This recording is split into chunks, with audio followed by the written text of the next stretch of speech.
Yo, what's up mga kaibigan? Nalina tayo magkwentuhan. Lakers vs OKC. Maagang lumamang ang OKC ng double digits sa Lakers, subalit dahan-dahan silang lumamig sa opensa na nagresulta sa pagiging dikit ng first half na ito. Nabaon ng OKC ang 3-point lead sa halftime sa score na 51-48. 15 points and 5 assists na si SGA, habang sa Lakers naman ay wala pang may double digit scoring, subalit 6 players sila ang may 6 plus points. Sa second half ay surprisingly nakabalik pa rin nga sa game na ito si Austin Reaves matapos ang hindi magandang bagsak sa first half. Ganun pa man, ang ganitong klase nga ng bagsak ay makaramdaman mo talaga ang totoong sakit kapag napahingaan na, kaya naman kahit na naglaro pa siya kanina ay questionable ang status niya sa next game. Sa second half naman ay hindi nga nagawa ng Lakers sa manalo kahit na mainit si Dalton Knecht, at madaming fans nga ang sinisisi dito mga turnovers si LeBron James, at kahit mga Laker fans ay hindi natuwa sa naging performance ng 4-time MVP. Sa uli ay panalo ang OKC sa score na 101-93, 36.6 rebounds and 9 assists si SGA. Sa back-to-back games ay pinataob ng Atlanta Hawks ang Cleveland Cavaliers sa score na 117-101.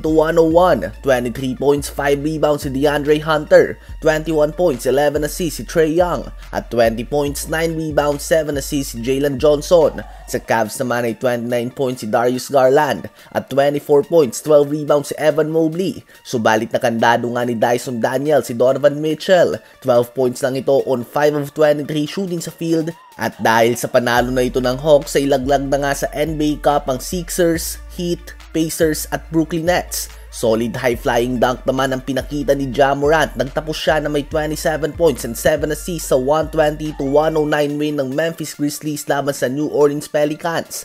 23 points, 8 rebounds din si Jaren Jackson Jr. at 20.6 rebounds si Santi Aldama. Dahil sa 31.6 rebounds and 6 assists si Jalen Brunson ay nakuha ng New York Knicks ang close 99-98 win laban sa Charlotte Hornets. 19 points, 12 rebounds and 5 assists din si Karl Anthony Towns, at 13 points, 12 rebounds and 5 assists naman si Josh Hart. Tambak naman ang inabot ng Brooklyn Nets sa mainit na Orlando Magic sa score na 123-100. 29 points, 8 rebounds and 8 assists si Franz Wagner at 19 points si KCP on 7 of 8 shooting sa field to lead the way. Naputol naman ang apat na magkakasunod na talo ng Minnesota Timberwolves. Tinalo nila ang Los Angeles Clippers sa dikit na score ng 93-92. Ito din ang pangalawang panalo nila sa last 10 games. Nanguna dito on 21 points si Anthony Edwards. Nilaglag naman ng Boston Celtics ang Chicago Bulls sa NBA Cup sa score na 138-129. 35 points, 14 rebounds and 4 assists si Jason Tatum on 12 of 18 shooting sa field.